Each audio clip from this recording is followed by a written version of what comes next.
Getting together with a new partner means a rush of beautiful love, but could also mean your money disappears very fast with unexpected debts. After the Brady bunch got together, they had quite a nasty shock. Let's take a look. It's a letter from the county. They say we haven't paid our property taxes. Haven't paid our taxes? We always pay our taxes. Well, they say it's the 5th notice.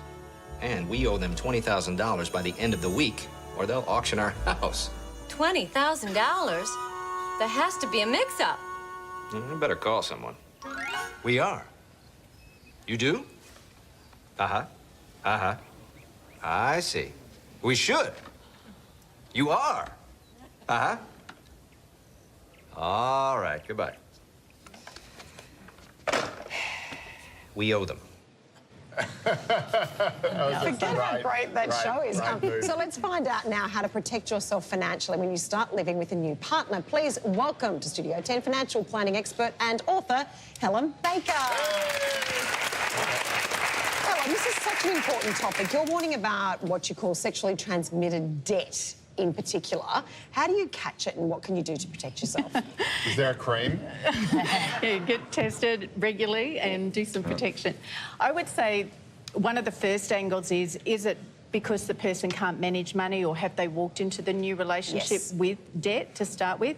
Or has it come about by a series of events? So, for example, if someone loses their job, you're trying to carry the mortgage for both people. One that was a classic case for a client who heard me speak about 3 years beforehand, didn't come and see me even though she wanted to, came 3 years later, and the husband had a business, just a small business, and she was working and earning a wage. The business got in a little bit of trouble and he started to take money out of the mortgage, so what we call using your mortgage as an ATM, drew more money out, but also because he was a bit older, he got to access his super without her knowing as well.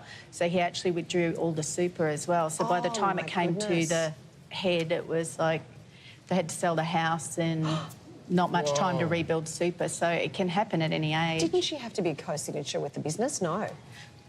No, he was running the business separately, so, and she wasn't really across it. So that's a part of the problem, is the communication and understanding what's going on in both sides. When we talk about keeping finances separate or having little sort of escape funds or whatever it is, I kind of think, well, if you have to do that, then the relationship's already in trouble, like the relationship's sort of already over. You know what I mean? Like if you think your husband or your wife is siphoning money behind your back, well, that's it then, surely, isn't it? The relationship's over, so you can't have one within the other. I think there's an element of wisdom of having parked money, but I think what it is being across the strengths. So, you know, if you go into cooking, somebody might be good at cooking, they'll do the cooking. Someone else is good at managing the money, they manage the money. But I think it's about being accountable to someone else who can be, so you're not, either of you are not the bad person. It's like, okay, go and get tested, go and get a checkup, make sure everything's in order so everyone's across it. Right, gotcha. And so are you saying that we shouldn't actually have shared accounts? Because I have a shared account with my wife and I'm suddenly quite worried. So if you've got a shared account, you can see what's going on, but obviously they can access money and so can you. So pros and cons to that.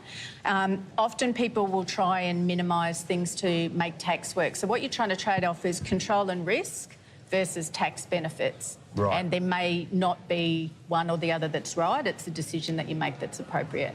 Right, so this should be, so you share, it's fine to share accounts as long as everyone can see what's going on. Right, and maybe have some limitations. One of the things in a new partnership is maybe you have separate accounts to start with and you have a joint account for those combined expenses, so you can track and make sure everyone's behaving well, and you still have a little bit of autonomy, and then as it gets further down the track, then you might blend them.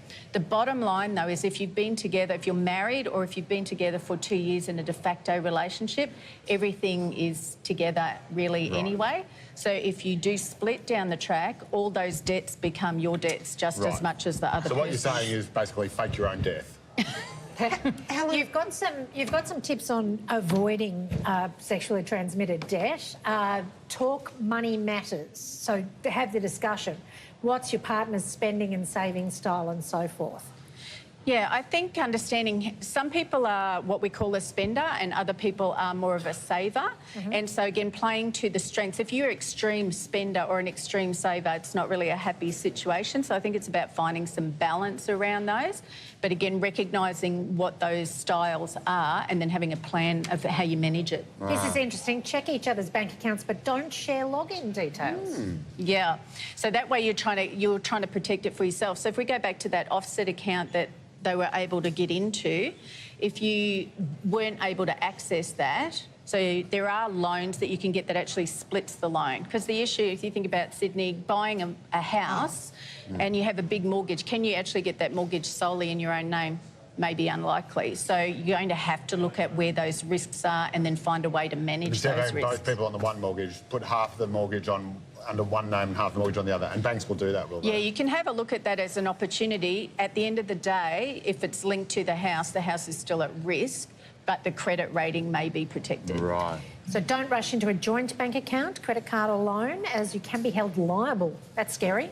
Yeah, and again, that goes back to that point of if something breaks down the track, all of those things that you own and all of those things that you owe are all going into the same pot. And you're saying maintain an emergency fund just in case? Well, I think it's good to have an emergency fund for anything. So good things and bad things, like, you know, your child might make a football team that's going to Europe and you want to go, then you can use that. Or it could be you lose your job or you get sick or can't work, those kind of things. That emergency funds are for a range of reasons. Or your wife might want a bespoke custom-made couch that costs $3,000.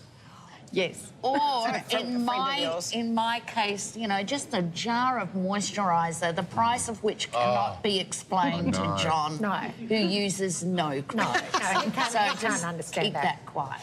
And Helen, you mentioned before with one of those tips, financial advice, because I think they should start to teach financial literacy at school because there's so many hidden details with insurance, like, for example, income protection, home and contents insurance, and knowing about your super is incredibly important as well. Yeah, so knowing who your superannuation is left to, there was elements of, you know, how is it invested, who is it with, but then who are you leaving it to? And if you have children from a former relationship, that could be an issue about where you want it to go. You're trying to keep it from the new partner or you want to get it to the new partner. Do you want to get it to your kids?